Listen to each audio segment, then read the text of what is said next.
Look, Bez Hashem are bringing Gedale to Tel Aviv on Sunday. That, for me, I feel would be more his crowd, like, honestly. Even though it was well attended last night. But I personally feel Rev Shlomo is the right shliach for this community. And Gedale is very good, but not exactly matin. That's my feeling. Maybe he is, for people who disagree with me, but I think it's important for everyone to hear different kinds of approaches, and that's why I still personally I listen to Gedale almost every day. I think he's got a lot of good things to say, a lot of strategies. I love the fact he combines it with the recovery world concepts. That for me is like the primary point where I get a lot out of him, because I feel the recovery world has the most necessary tools for our generation. Right. But in terms of the Yiddishkeit stuff, Rev Shlomo is in a whole nother level, you know? Right. You just have to be real that everyone's on different paths, everyone's got their expertise. And you have to know what you're going for each person. That was one of the things that when I went to Tzaddikim, they will always say, to me personally, and probably to others as well, I'm not an expert in this. Right. Go to this and this person. Yeah. Go to that and that person. Obviously, I often wouldn't take responsibility for things of Hinuch, Shalom bias. His expertise is Avodas Hashem. You want to ask him about learning and Avoda, he's like the Boki Shababoki. Knows every sefer, every Inyan, every eitzah. He's spoken to the Amshanov and the biggest tzaddikim, Meir Shechter, and the Ger Rebbeim and other Gedolim. And he's an expert in that. But if you want to ask him Panasa things, he'll daven for you, but he's not his expertise. And he'll tell you, go speak to this person or that person. And I told him, I started becoming a chassid to Tanya Rabbi. He was very happy because he said, he is the right shliach for you in Shalom bias, Hinuch, all the things I was asking him about. He said he'll be more of a shliach for you. Interesting. Yeah. And he was, and he is. Right. So you have to know who Gedale each person's good for. Huh? He's a huge Baal Eitzah. Who? Gedale. He's like a big Baal Eitzah. A lot of advice. Uh-huh. But that's connection to Rabbi Nachman as well. Rabbi Nachman has that sefer, the Eitzah. Rav Tzadok wrote it. I didn't even know about this sefer. Yeah, Rabbi Nachman's Eitzah is a very important sefer from Rav Tzadok. Tzadok of Lublin. I don't know if he put his name to it officially, but that's apparently who authored it. Yeah. Rav Tzadok was a Goan Atzim, so if he's taking Rabbi Nachman. Shlomo is starting to work on Rabbi Shlomo Kalbach on advice. Shlomo Kalbach on the Pasha in English? Kutamaran. Oh, really? Yeah. Oh, I didn't know that. When did you hear about that? He just started. He mentioned it to me once, but he's just starting it. I heard he's translating his sefer into English. That's what he's been doing. Has he finished that? The sefer, Svarim and the Chumash. I think so. I think he has it in English already. No, he only has it in Hebrew. I only seen it. I think it's coming out in English soon. So probably finish that. So now the next project is Likutei Moharan. That would be amazing. That'd be incredible. First 14% self-contained unit. Yeah. So we're learning in Perek. Right. It's interesting. Chapter 15. So this is interesting. This is Kishka's mamish. This. So here he says, the first 14 chapters of Tanya stand out as a self-contained unit because it is here that the author lays down the core elements of his worldview. Principles on which the rest of the book is based. A series of questions posed in chapter 1 are finally answers in 13 and 14. Right, we got the answer, remember the double Lashon and everything. Also, chapters 1 through 14, it represent Rav Shneur Zalman's response to a problem which was probably shared by most people seeking advice, which is Rebbe, whoever tried to connect to Hashem. Yeah, see, this whole sefer is a book of eitzes, You want to come close to Hashem. And your demons still bother me. It's interesting. What should you, in a nutshell, Tanya's answer is you have both conscious behavior, thoughts, as well as deep emotional core. The Torah and its mitzvahs guide you how to connect to your conscious behavior to God in the most profound way possible at every moment in your life. That's where your focus should be. Your deep core will probably never change. It will continue to taunt you in selfish urges for the rest of your life. Yeah, it's like he got the point. Chaim said it good. You're getting taunted by this stuff. Yeah, it's not just interesting concept. We have to live with this nudnik draining us a cop day after day. Like, who doesn't Gedale did say an important point last night. Yeah. When you're still in a creative space, you know you're okay. The problem is when you get like beaten down by the nudnik, where you're not creative anymore, Right. where you're just like survival, and that's not such a good space. Like I have a little home office that I work. Yeah. I work like American hours. Yeah. It sometimes fries me. And then like I have my guitar there, and like I take it, And we got a jam one day. and so I take my guitar out every so often. It's just like every day I play, but That's important. You got to have your outlets so you can keep the creative sometimes energy. I can see when I'm so like. Because you're not going to do good business at that point. You're just going to get eggy with people. Yeah. You know what happens. eggy means? Like getting angry. Yeah, I just get angry like. And that's I not going to realize, help. And that's just going to push people away. My guitar is it shows me where I'm holding emotionally. If I'm not being able to like play, like come up with like a niggin or something, then I'm not gonna. I don't really record any of my stuff, but I also don't like play songs. You're creative. I don't know songs, and I don't have patience to learn songs. Some of them I know. Maybe though. it's more creative outlet for you. Right. It has to be like getting all specific. Right. Like I'm not interested in sitting down and learning. Some songs I want to learn some of the real like Chabad nigunim. Yeah, they're amazing. Like They're some of them are easier to play. deepest, best nigunim. But like I want to learn how to play the niggin of Remendel. Remendel Mezlachin. Oh, that one. Zlotchev and Niggin. I have a video of the Tanya Rebbe, them playing it there with a violin. You want me to send it to you? It's not such a good quality video, but the song is there. You can hear the song. And all the Chassidim sing it together. Also from Aaron's Bar Mitzvah. Yeah. Where someone played that song. We had the violinist and everyone sang it with him. It was very special. Crazy. Yeah. Anyways, okay. So, Zok the Heilige Balatanya. Should we start from the beginning? We're not in the beginning. We were. Yeah, Lo Pisa Pisa Begisa. With such a guy, he's like, he never stops learning. Ella She'enu Oisa Shum Muhammad in Meyetza. He doesn't wage any battle against his Leitza. And this is where we got to. Nenitzcho Oyidei O Hashem Me'er on Nefesh Elikush B'mocho Shalot Alev Kanel. Yeah, he to vanquish it through the aid of the divine light, illuminate the godly soul in the brain, which was of the heart. Explain the godly soul and divine light, illuminate the brain is the answer to the evocation. He who serves him not does not struggle with it. So he is struggling with it. He doesn't vanquish the Eight Torah, but he's sholet on it. Right. That's the Beinani. Because even if it does not oppose him at all, attempt to turn from his Torah study, oh, that's the guy, sorry, that's the Beinani, because remember there was two levels of Beinani. There's a guy that does not serve him at all, because he's got to a point where when he learns and davens, the Eight Torah is quiet. Yeah, imagine that. That's Right, also that's a level. deadbeat. Huh? Like a deadbeat. Yeah, we said yeah, that's right. We got to the masmid, yeah, Right. but not like a Heilige masmid, more like a Nebi masmid. The guy with the scarf around his neck in the middle of the summer, yeah, that kind of masmid, yeah. Right. Kigon shu masmid v'limida b'tuvo b'tudoso ayidei hizgoris hamora shchoyer. This is what we were learning the last thing. Right.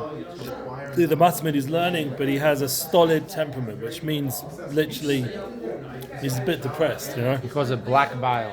I don't really like that concept, yeah. Black bile? No, being such a person, it's not a good thing. Right. I think I have a tendency to be like that. I have to I'm not stolid. I have a big Yetzirah, but I do have a Yetzirah to get more dark. So I've got to be careful of that. This definitely is not my problem. He's free of conflict with the sexual desire due to his frigid nature. I'm like the least frigid guy. I didn't even had a moment. You know, actually, maybe in university, I think I had a 6 month, maybe a year time of my life I went frigid. I literally had women throwing themselves at me because I was a model in those days and I used to run clubs, and women were like hardcore interested and came to my room like crazy scenarios, and I told them no. Wow. I became like frigid for a year. I needed just the space from that whole energy. It didn't go away lagamre, but for that time period, thank God, I felt like Hashem gave me a window of time where I just didn't have this taiva knocking me out, so I could get more spiritual, more focused, and eventually I ended up in yeshiva that year. I do feel like what the key points were for me to get more spiritual were turning off the TV. well, that would be nowadays disconnecting from the phone, I suppose. And I lost my phone actually, so I lost a lot of numbers. That there was more of a mobile phone in those days, not like an but Nokia. not having like 600 numbers of all kinds of naughty stuff changed my life a little bit. And another thing, what happened was I stopped masturbating or anything sexual. And that's when I got very sensitive to spirituality. My heart started opening up. And I felt like a lot of good shlichim came my way. Like I was in the schmutziest place and an Aish rabbi turned up there, like to visit a friend. And like all these kind of stories, like weird stories where Hashem kept sending me shlichim, Chabadniks, like send me shlichim so that I'd be able to learn and grow in Yiddishkeit. That's incredible. Even a guy from college who came, and he stayed in my flat for a little bit, and he was such bad energy, bad influence on me, and yet even from him, he told me about his journey in Yiddishkeit because he did have a time period, and he told me about certain things, and he gave me I remember what it was. Like he gave me certain advice, and it ended up being a key point on my Yiddishkeit journey. Even like a bad guy ended up being a good shliach because he had a good moment, you know. That's amazing. Yeah. I've got so many stories like this. But the point is that, so a person is going through that stolid, frigid kind of stage, or he is that person. With other mundane pleasures, not exert himself to master's eye. He actually lacks. He's not running after like Benizman, going on these. I don't know. You're American. I don't know if this went on, but I remember hearing about it a lot. A lot of the rich American young kids with their dad's credit cards will like fly off to like ski resorts and do crazy things and go like with their dad's credit card, just live another life whenever they could get out of yeshiva. I think it's like that even more so now. Yeah. So, you know, these guys don't want to do that. They literally just stay at home during Ben Azman and just read some svarim about, Tzaddikim or something. This bone and kol kach regardless of Hashem. This guy doesn't feel he needs to, and he doesn't contemplate so much the greatness of Hashem. To consciously create a spirit of knowledge and fear of Hashem in the mind. Lord God himself from transgressing any prohibited commandment. So he's not serving Hashem. He's not an Eved Hashem. Why? Not because of the other way of the Tzaddik, that he has no Yetzirah. He still has a nudnik there, but it's quiet. Not because he's killed it or he's rid it, it's just his temperament. You understand that kind of Beinani? It's a different kind of Beinani. He's a good boy. I feel like I've been around a lot of those kind of guys, and I find it quite hard to relate to them. Like I appreciate them, these kind of people, because kol hakavod, that they're not doing aveiros in this generation, and they're not living a bad life. They're good people, but I don't relate because they don't have the journey I've had. They don't have the mochomas and so it's all quite more simple. You know what I'm saying? It's true. There's certain simplicity by these people. They're like, their life's been good, in that sense. They have a normal family and they're like into learning and they have their whole life laid out for them and they just go through the motions. I'm sure inside there's going to be stuff that goes on. There's always something. Yeah.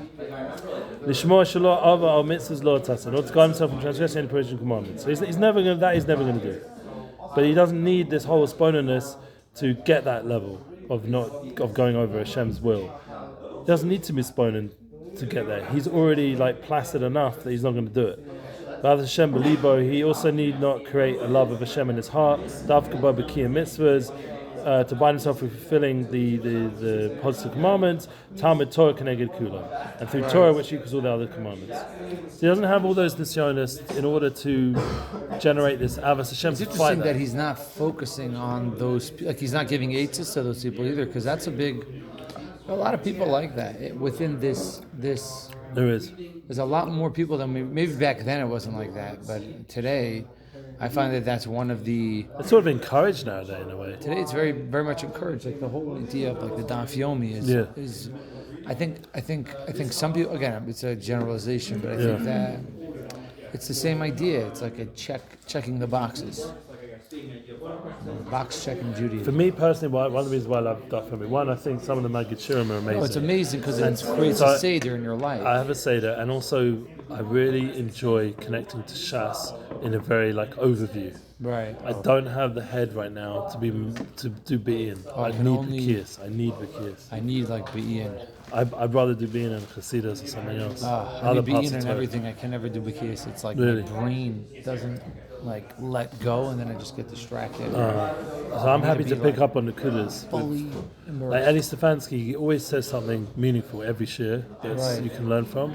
And so I'm just happy to hear that. I used to listen to Moshe Meir Weiss also. He used to say always some really important concepts of Hashkafa or Yerushalayim. I need to, I'm happy to hear the daf together with that.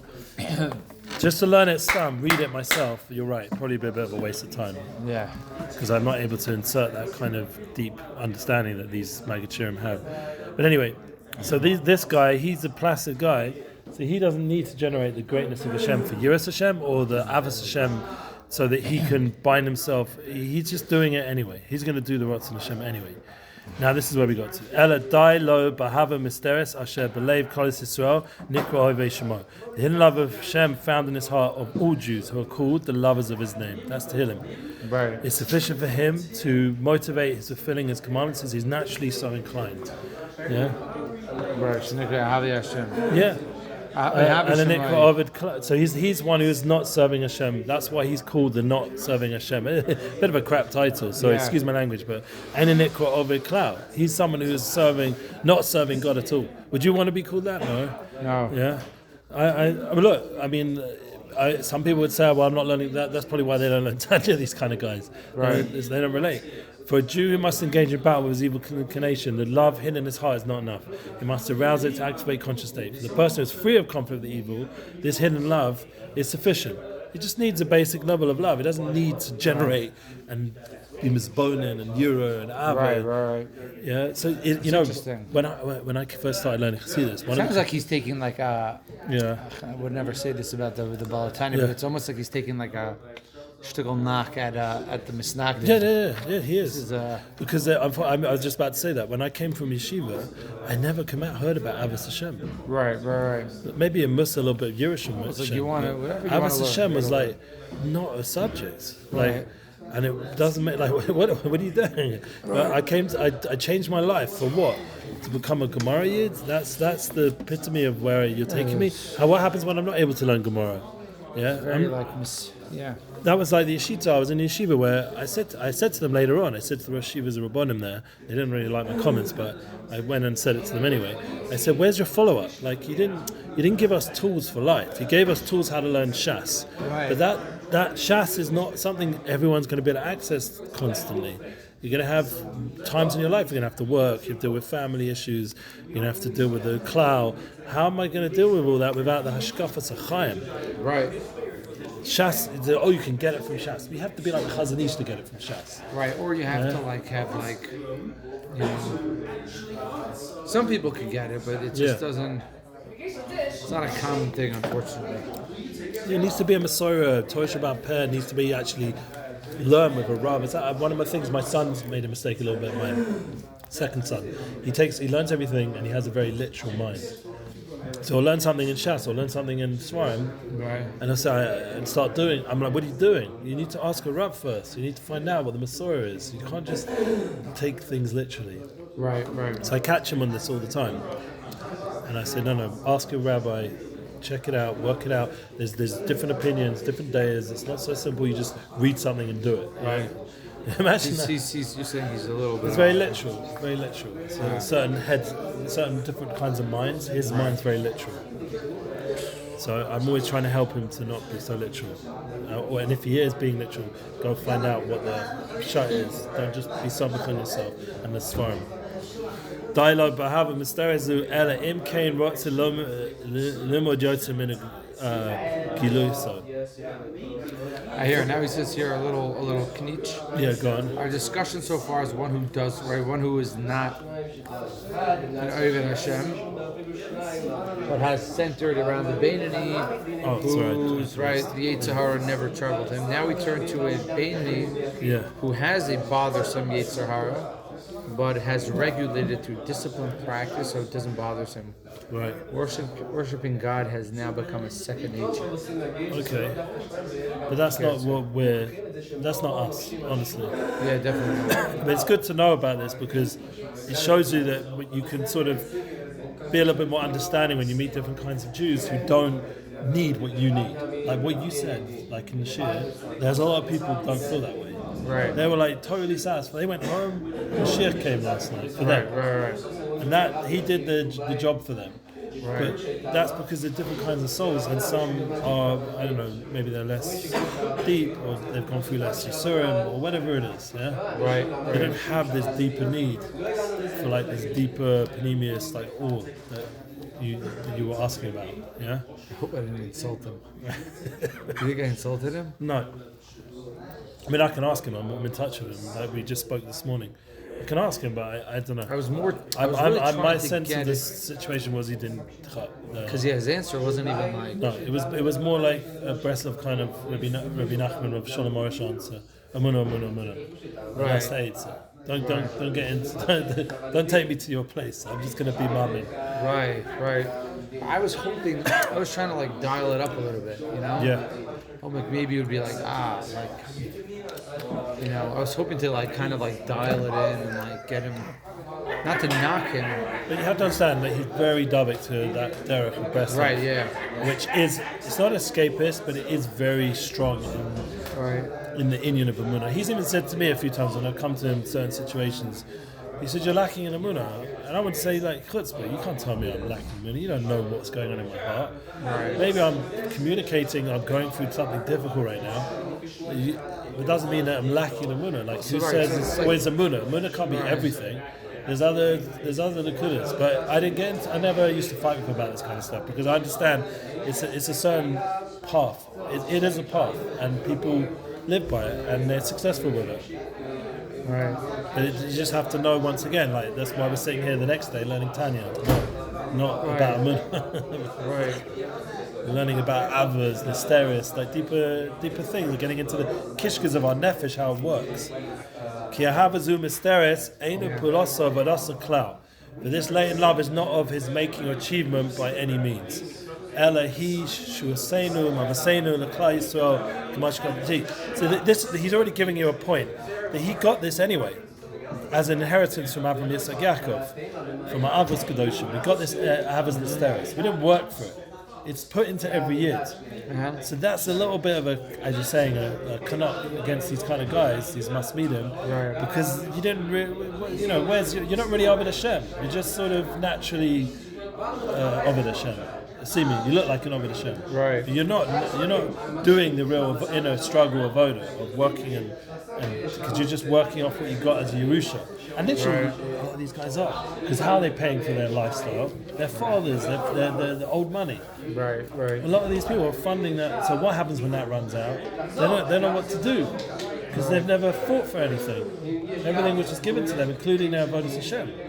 Right, that's why, the Baal Tanya is really, right now, he's basically talking to the Misnagdim head on and saying, like, you guys are all massive Talmidei Chachamim, but most of you probably, or all of you, are Talmidei Chachamim because your father was a Talmidei Chacham, more wealthy, and was able to get you pay for that, pay for lifestyle. the Rebbe, because there was no yeshivas then. It was either like you were smart and you sat and learned, which even that intellect is a gift from Hashem. Yeah. Right. So it's like someone would be like, I'm very smart, and sit and learn, and it's like it's a chiddush, right? Like this is Moshe Weinberger. I ever tell you it was like funny, like Moshe, like even today in yeshivas, even most yeshivas today, that's their focus is like learn this, that, like they award intelligence, and it's like intelligence is not. Like I remember, like I'm going all over this. I remember when I was in yeshiva, like in the brisk yeshivas, if someone calls you a masmid, that's an insult. It's a backhanded compliment because the real compliment is if they call you an elo. It's like a low level. You have to work so hard. Like you have to work so hard to get this. Like Yenim over there, he's. My Rebbe, when he calls me a Lily, which he does all the time, he calls me a genius in front of my wife, in front of the community. I'd walk into like a meeting, the Ilui, the English Ilui's door, and I'd be like, oh no, that's a hit. That's him. That's him saying, like, yeah, but so what? Right. Great, you're a genius, but you're Shalom bias Hashem Yazor. He knows what's going on. Like, you've got a lot of work on your midas. There's a lot to work on. So you've got a genius. How do you bring it into your life? You know. So that's how it is right there. And so, and then,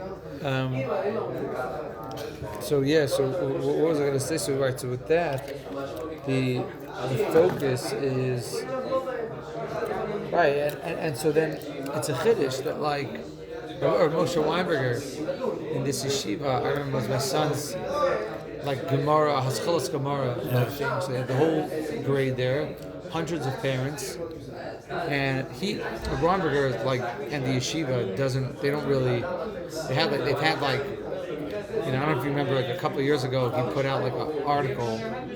Not exactly. If was it Mishpacha? Oh, that was a whole labor that went back and forth for a few issues. I remember that. And so he got up and spoke by the scholars Gemara, just learn this and that. And he got up there and he was like, I guess they let him speak because like they had to. He was there. Every so on, there's these kind of things where he can go speak. Like in England, he does it as well. And he's such a chiddush to the olam now. Right, he's such a chiddush. Because he starts talking about real issues, and they're like, wait a minute, you know, what's going on? He's this Ralph from America, what's he talking about? And so he comes, it was actually, wakes them all up. It was amazing. I think they've got used to it by now, because I think he comes every year, but... He's next level. So he got up and he spoke, and what did he say? I still remember. I don't know if everyone paid attention, if the kids really understood what he was saying, but he was like guys, like he was talking to the kids, he was like, kids, like, you guys are about to open the Gemara. The Gemara was written by the Amoraim, but like these Amoraim, these Tanoim, but like the people. They never heard it in that way. He's like, and they're going to feel the pressure. You're going to feel the pressure to understand it. He's like, I mean, you're not going to understand it. He's like, and all you need to do is when you read the words Amar Rava, Amar Abaya, he's like, all you need to say to Hashem is like, how lucky am I that I can say the words of Amar Rava, Amar Abaya. You're talking the words that these people spoke, and you can connect to the words. Amar Rava, what did Rava say? Who's Rava? And like, he basically like, you know, they were like, we're getting a living and a stein and a horror and a this and that. I'll tell you a story like, very similar like that. You know, just you don't have to break your head. I met Rav Simaya's father a few times. Yeah. His name's Moshe Chaim Zilberger. I met him, and he's a guy in Torah, like a big Rosh Hashiva in America. Right. His father was a big Rav, and all the way back, I saw a Rabbanim. So I went and spoke to him. I told him, he said, what are you learning? I'm saying, at that point I was learning a Sechtes the Durham with the run. I had a brisker guy who was Mamash Tam Kochim, very close with Simcha, his actual nephew, I think. Simcha, what's the family? Shaw, Simcha Shaw. Very close to that whole family, you know, Avram Shaw, the Shaw family. Yeah? So he came with this Aish, and I was learning with this guy, and I said it was Geschmack, learning the run. He said, oh, Ashrecha, and he starts doing a dance. And I'm like, what? He said, every day you should take your Gemara. I do it every day. I don't care who's there, who looks at me, who laughs. I take my Masech and I do a dance to be able to have the schus to learn with a Rishon on the Pshat of the Shas. And he says he does a dance around the base Midrash. So then he understands how Simaya had a father like this. Like, he didn't just come out of nowhere. Yeah. So the Abbas Torah and the Simchas Achayim that these Hasidic Rosh Hashivas, you know, it's not just it's a chiddush. Yeah. Sorry, there was a little sticker before. Oh yeah, we read this already. Next. So to he who is not inherently studious, Rak Shahargo Atzman Limud Rasmada Gedale Vanasa Hergo Lo Tevasheni. So this is now we're starting to get to the Oved Hashem. So the guy who's not naturally studious, he'd rather go sit and daydream. Yeah, that dude, that holy yid has habitualized himself. He's made himself new habits of being a masmid, and diligence has now become tevasheni, which is a second nature to him. The dialogue bahava misterezu, for him too, the hidden love is now sufficient. And unless he wishes to study more than he does, and that's when we get to this 101. Extra push. That was the 101 from when we first started this Perek. That extra push is where then again he has to now be misbonen on Hashem and work on his Yiras Hashem. Then he has to push himself, do the inner struggle, and then he becomes an Oved Hashem those moments. Right. This is there. It says that many observant Jews share this kind of experience in one way or another. For example, if you keep kosher, you might have reached the point where you're not tempted to be not kosher. And you just go to all the hexerim and whatever. But it's not because you transformed your inside. It's more that like you basically eliminate the Yitzhara. It's a lifestyle. It's become a whole lifestyle now. Yeah, it's not with Mesiras Nefesh like it was when they first came to America or England. It's a lifestyle. When Eretz Yisrael, we first moved here, made Aliyah back in the 60s, 70s, 80s, and it was a swamp and it was this third world country. It was Mesiras Nefesh. Now you come here and you can live the same lifestyle you had in New York. You live the same lifestyle in New York. More pretty options, much. You know, it's like you can go anywhere in this country on vacation and there's kosher food. Yeah. Now there are obviously levels and all that stuff. Right. So it's right. There's machmer, this. And you still have to be careful because there are places in Eretz Yisrael which are not kosher, unfortunately. I was in Tel Aviv yesterday because we went to the Misrata and it's like. It's crazy. You have to like ask people, like, is this kosher? Yeah, there are kosher places, and there are more and more of them now. Yeah. For example, I'm going to go to the pier on Sunday, and I know there's a few good kosher places. Lechem Basa, which is a good kosher place. Or Tel Aviv. Yeah, there's I think the aroma there is kosher. There's a few like brands, businesses that are kosher. We went to this dairy place that was kosher. Yeah, there's a bunch more than there was. But I remember going 20-something years ago, and you had to work hard to find that. There was like 2 baby places. You had to really look for it. Or it's like Rabbanut, but you're not so sure. Right, Rabbanuts are tricky.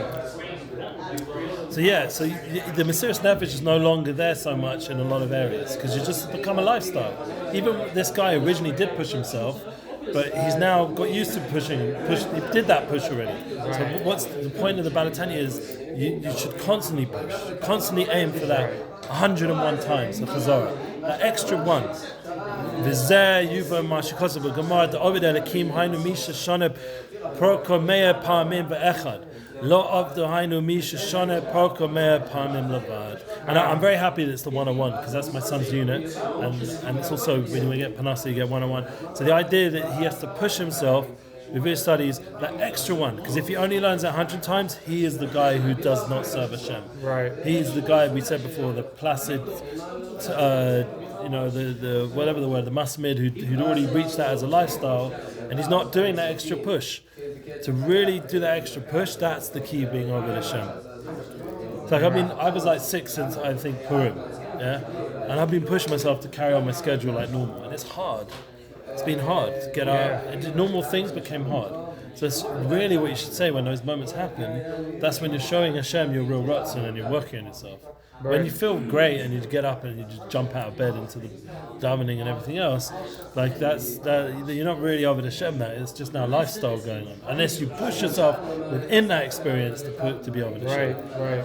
The point is, it's about ratzon. It's about really wanting avodas Hashem and constantly pushing yourself to go to the next level. I'm not saying I'm okay. I'm all good. It's not all good. You got what to do. There's a Yetzer Hara still. There's Mashiach didn't come. Right. There's a lot of you don't know anything about Yiddishkeit. There's a lot to do.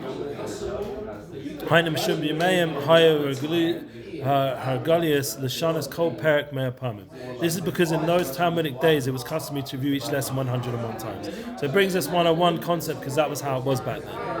And that is someone who would gain him the appellation of serving Hashem. Because the 101, the extra one is the push. The Talmud Israel is the analogy of the market of the donkey drivers. It makes you think of that guy when you think of Basrei Zuzah. The driver would charge 1 zuz for 10 parsi, but Damadi 2 zuz for 11 parsis. That's what I was thinking about because I have a consultancy fee.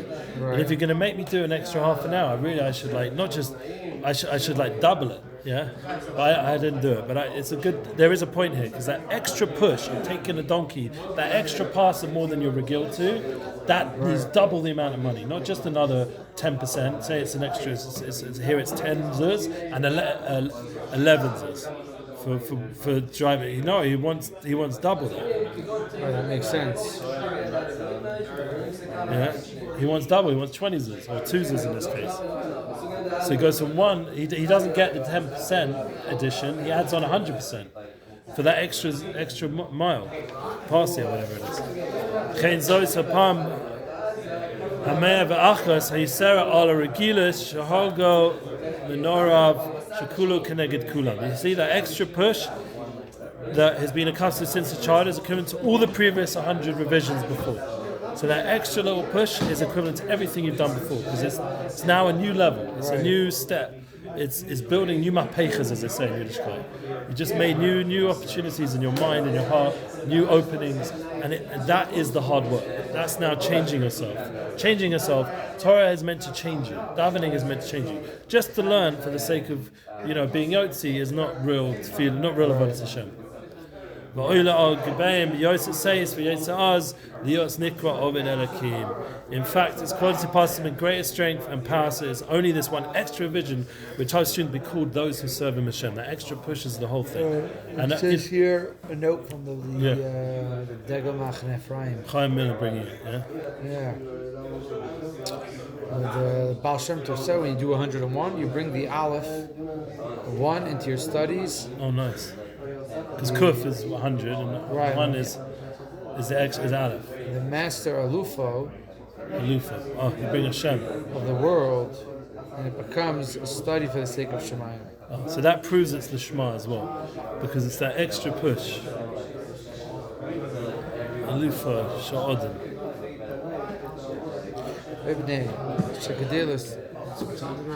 Should we ask Rabbi? Can we ask you a question on this? Did you ever? I forgot your name. Eli. Sorry? Eli Sharp. Eli Sharp. Yosef Branson. So we want to. Was your son?